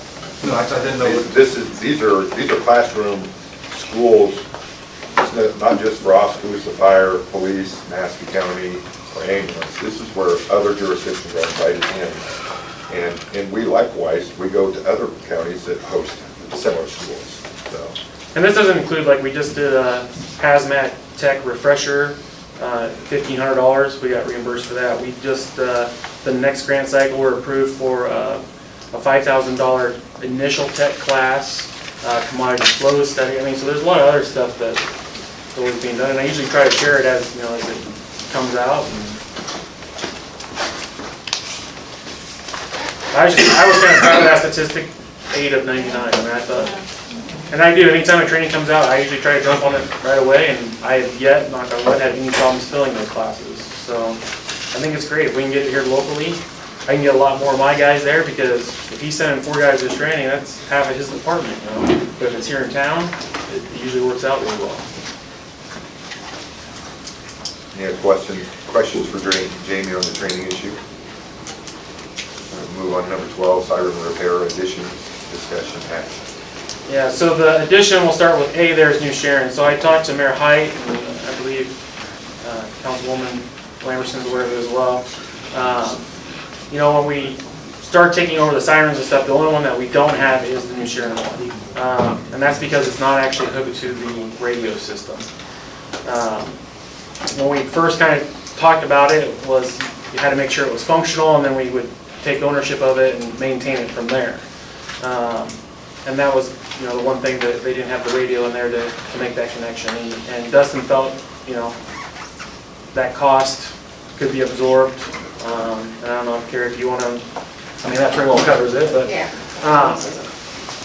And I said I would bring it up to the commission, so they would actually need a radio to put it on the system so that we can activate it. And it wasn't until we were doing some stuff with the Barn City siren that we realized your radio is about shot and having some connection issues, and it's about the same cost, unfortunately, but it's basically the same component. So, I mean, it's hard for me to come ask for Barn City when Mayor Height just mentioned that exact same thing and not bring up New Sharon as well. So, and then C, the Rose Hill siren, it needs some new controllers, and unfortunately the controllers require a cabinet, and that cost is listed there as well. The cabinet he did have a used cabinet, so it's not a brand, otherwise it was going to be like $5,000 and some. So I'm presenting these to you. I'd like to get it done this fiscal year so we don't carry it over. I mean, hopefully we won't have to use the sirens. It is Iowa though. And they are functioning. There's just some questions on the functionality. Of course, the New Sharon one isn't because we don't have control of it. But this would put New Sharon on the grid and then update those 2 sirens. We've also got 2 in Oski that are probably going to need some work coming up. And it's not going to be cheap, but I'm still waiting on that. So we've got a couple controller failures in the siren themselves.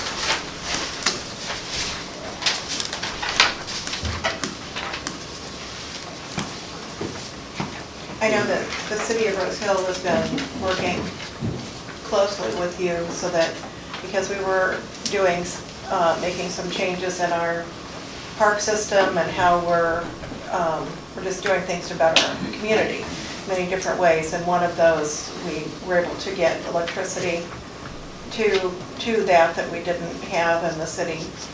We were able to negotiate some of that. Well, it didn't lay on the EMA side than lay fully on the Roselle City. Yeah, we ended up splitting that cost, which Yeah, is splitting it, yeah, which, very beneficial. And I think a lot of this, the upgrade of that cabinet and the controllers is because that cabinet used to be inside their city hall, right. which was hard to get to sometimes, but now that it's all moved and everything, I don't know if hasn't been real environmental friendly to it since it's not used to it, so. City of Pekin got a grant for their siren. Is there grants available for this? We can look at USDA, but then they're gonna have to replace the siren. They don't pay for repairs of. Is that what we did in Fremont? Yep, yeah, both. Was, because we had to get ours up to a certain level before EMA would take it over. Right. Yeah, because you guys have the civil air defense. Yep. Air raid Still stuff. have it if you're, Yep. if you're looking for, Well, maybe we could talk to Lighton or Kilma Village about moving it over there, is it, temporary. So are you looking for approval for this? Yes, And is it in the budget? yes. It had to be a mix of sirens and equipment repairs, but yes, The current budget? yes. See, it's covered.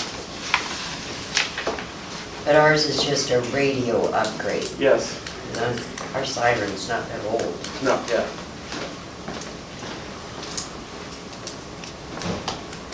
There's $10,000 on siren budget. I'm sorry? There's $10,000 on the siren budget. And we do use some of it for power and stuff, and that's why I said it'll have to be a mix of, we have $20,000 in equipment repairs, so it'll be a mix of the two probably.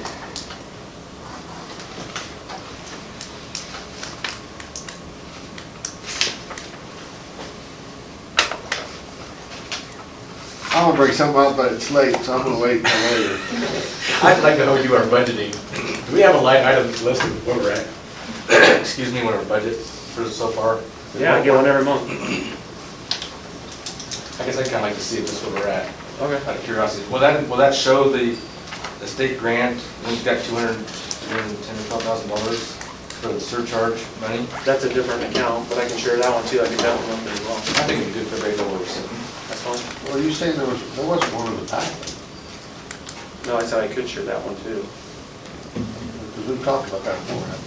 I used to share it and then no one really ever wanted, I don't really need this was what I got, so. Well, Mark's good, because that's when it comes up, when you're talking about, okay. Yeah. I mean, it's not that we don't trust you, Jamie, but I mean. No, yeah, isn't no, it? that's fine. Well, it's C. Well, that's what I'm saying, it takes out our whole siren budget. That's why it comes up. We've got 7 months left to go, and the storm's Talking about season, spending. go. Because I thought you were gonna say it's not in the budget. Well, technically the siren line item, no, but we can take it out of equipment repair and siren. A mix So of. this is for 80.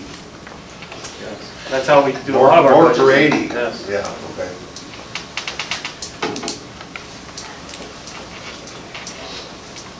And that'll have to be the other bit, I mean, we started talking about it last year about planning a 5-year siren replacement, and it kinda got shot down. Well, that's last year. right, you know, But we really need to, because we are gonna start running into some issues here in the next few years. that probably needs a separate item. Right, yeah. You need a motion on this, and I'm pretty comfortable in speaking to this because we do the same thing in Pella. We have, what, Marcia, 9? 9 sirens. We have 9 sirens, and if you fall behind, you're gonna be paying a lot more than this. We had to pay $70,000 over a 3-year period to get it caught up again. So it's pretty important to stay on top of it, and what I'm seeing here, these numbers are very comparable to what we paid, with respect to maintaining them, since then, so. Thanks, Robert. And I'm not, because I know what he's gonna bring up. He's already brought it up one other time. We're not gonna talk about this tonight. But, okay, the towns have these sirens. He doesn't want a siren out in his farm. So, when you start talking about the group, that's how It's a different style of living. I mean, it is what it is. You say you already budgeted $20,000 for these sirens this year? Well, we have equipment repair, and then we have sirens, which we budget $10,000 for sirens. 'Cause- Well, this is $9,800 right here, what you got. right, and that's why I said it'll be a combination of the two. They So spent some of that on. we pay the electricity, for, and like the Aussie sirens are on the grid. Your siren and your siren, we went with solar power to keep them off the grid, and hopefully in the future, if we upgrade them or replace them, we'll put those on solar power as well. It's better for the sirens anyway. But Isn't there on the bill, Did you make a what's motion? Mid-American? That's all sirens, That's yeah. all. Yeah.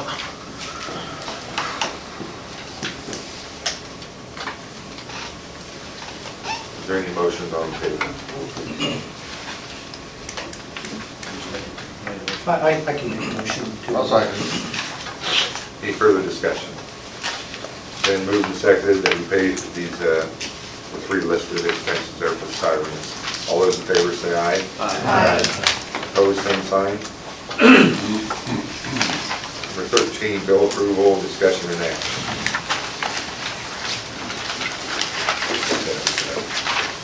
That'd be a good one. That'd be your agenda.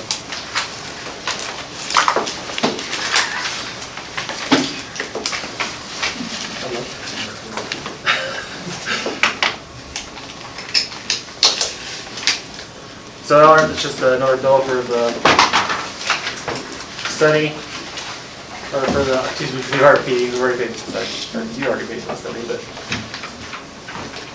So that's for the RP, the Raycom tone remote, which is in there on the desk. That was the cost to install that. It functions as a backup radio. And then That was for the mics? it's You a, talking about the Raycom? yeah, They put two, did you put two mics in, look like? we have 4 now total, because we have one in Cheryl's office, but that's, most of that's coming out of the radio surcharge money that was already approved. Maybe I'll come back up again before, but that's what the 911 board approved the funding for, was for that. And that's where this will come out of as well. That's what 16 hours, we're getting a lot of wire, look like. Oh, yeah, yeah. So we're running out of wire room in this building. So if we could approve those so that we can get those paid, and then prior bills are there submitted for you. Does Albert have a schedule when it goes for the balance of the, this should be about 2,500, 7,600 now. Right. 15,500, do they have a schedule when it do it? No, we just kind of get a bill as they work on it, I guess. I don't know if it's not really quarterly, but monthly or. There's no pattern what they're doing. Right, right. And we saw that with the study too. You get the bill every now and then, and depending on how many hours they put on there, it'd be more than the last one. And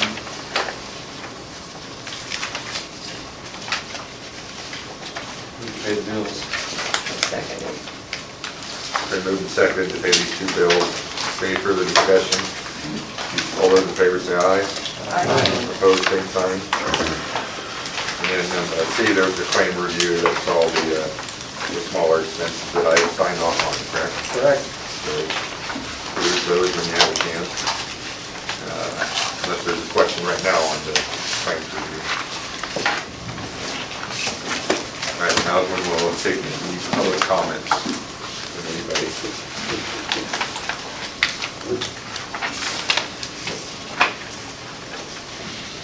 Okay, if there's no public comments, I'll entertain a Wait, next meeting. You want to do Doodle Poll or December 14th work for everybody? Let's do a date out there. Go get your calendar. No. I can do a Doodle Poll again if that works. I like to do the poll, but whatever's. I'll keep it away from the first Thursday this time, since you guys moved your council meeting. You're gonna send out a doodle poll? Doodle poll. Next meeting? I think it worked great.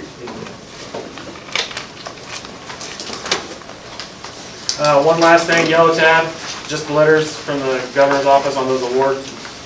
And then, what's that? Congratulations. Thank you. Yeah. Chief Neff got one of those. I know, but I didn't know until the day after you guys got them, where I was in there. Also today, just information, because I just got it today, Energy Transfers, the pipeline, gave all the counties $20,000 for emergency responders. Trying to work with all the responders and figure out what we want to spend that on.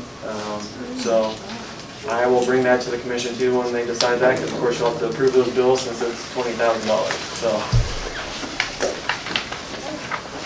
We'll just spend half. I think we got a big bill coming ahead of us. Just for some thoughts too, do we have a strategic plan as this body right now, of what we're looking to accomplish in the next 5 years. I know we're working on a major communication system. Do we have anything else that need, looking for, wanting, desiring, hoping for? I mean, what's the vision? I guess that's, we have a vision, a 5-year vision, a 3-year vision. I know we have a radio system bought in a year. I mean, do we have a vision of prioritizing anything? I know before, when it was part-time, we had to do something to present to the city, and we talked about the different bands and all the different things that we did and all the department stuff that we worked with, but, I mean, that was done however many years ago that was. We've never really done anything since. I mean, does the law enforcement, does Jamie, does the Chief McGee, does Mr. Lamberson, I mean, does anybody have desires that we should be thinking about looking at? You know, I'm just saying, at some place we've got to have a vision of what we're going to prioritize to spend our money on, that we can focus on, so that we're not just drifting, but we have a goal in mind of what we're going to do for our first responders and the citizens of our county. Well, in the past, we've always just budgeted for what we need. I mean, we haven't, like the projects that we're thinking of for this money, we're looking at a rehab trailer, we're looking at law enforcement training, simunition weapons, some search and rescue, some SAW assets, because in Keoma Village, in New Sharon, we had infrastructure that was shut down from trees and stuff, and the fire department chainsaws, they have a couple of them, and they're not really made to cut through trees, they're made to cut through the roofs, and a couple trees here and there, not the extent of Keoma that time. So we did buy some chainsaws and stuff when that happened, and we're looking at expanding that, because we don't really have the leather chaps to go with that we should really be wearing when we're utilizing that stuff. So that was just some stuff that we've kind of had on the shelf of things we'd like to do, and then as money comes up, we kind of, and that's what we've always done in the past. Anytime we thought of something we wanted, we kind of put it on the shelf till we find some grant money or some way to pay for it. That goes in line with what Jamie said. We're going to have to, this coming budget session, make a long-term plan for our sirens. My understanding is, if I remember the meetings I attended last year, you tried to, it just wasn't going to happen that time. To answer your question, as far as my office, I don't have a written 5-year plan. And I'm not a real patient individual. When I want something, I want it now. I don't want to wait 5 years. We're all that way. The problem is you can't plan on a lot of these, grants that are available now. We don't know that will be available in 5 years from now. I know what you're getting at, absolutely. It'd be like having a private business. You've got to have a plan to keep it growing, or it's going to shrink and die. I don't have a 5-year plan for the sheriff's office. I have a lot of plans. I mean, does anybody on the commission have ideas and things that they'd like to see before? I mean, I just think we need something to where we stay focused. Okay, this is our goal. It doesn't take long to start going this way, and pretty soon you've got such a wide path, I'm not sure we know where it's at. You know what I'm saying? I think that regularly right now, it's pretty wide. I mean, communications, the accreditation, training staff, trying to get our vacations under acceptable levels. I mean, there's a lot of stuff going on. You want me to write it on paper, I can. To me, it would be beneficial. I would like to know the assets of our organization. I'd like to see where we're going at, so when we get one done, we can check it off and say, okay, this is accomplished.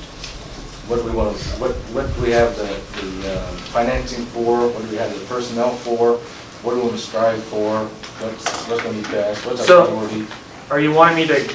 Because we used to get with all the departments and ask for their wish lists and keep that on the shelf. So when we got grant money, I mean, is that something you're wanting us to work with the responders and see what it is that, I mean, because like with this money, it says emergency management, but I can say right now, emergency management is not going to spend this money. I mean, it's going to go through us, but I'm working with these guys. I'm working with our fire chiefs, our police chiefs, to see what it is that they need, because that's our job. Just like we had a fire over on the east side of the county today.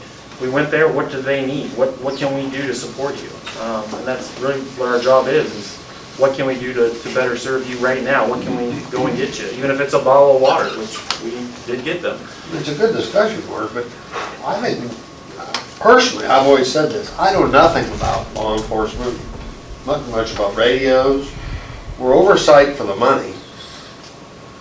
And all these people around here with badges on, and, you know, but they ought to. I'm worried if they aren't all sitting down, and I think they do something, they ought to all sit around a table like this and plan for my safety.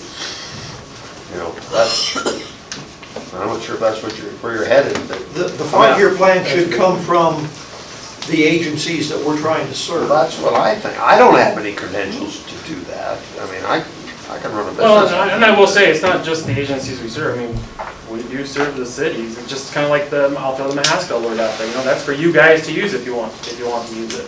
You know, if there's something that you feel the city, you know, we worked on the sirens for 3 communities, actually 4, but of course they didn't qualify, you know, but we went out and we did all the legwork for that and basically brought the paperwork back to you. Your city clerks were involved in that as well.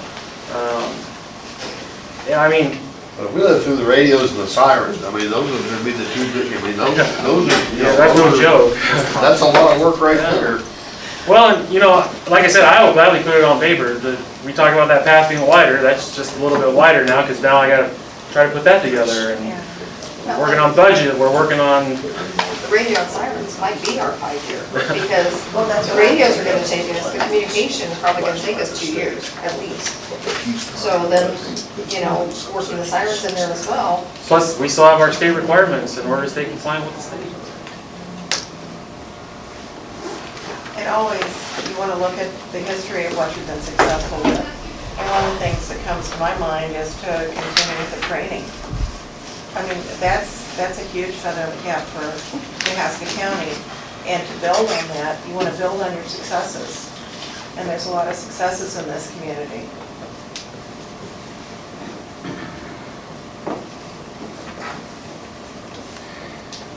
I'll move with here. Is there any other Second. discussion or public comments? Sorry. That's all I right. second it. Moved and seconded to adjourn, all in favor? Aye. Opposed? For those of you that have the pile of recorders, please don't forget Well, I yours, should just a know. reminder.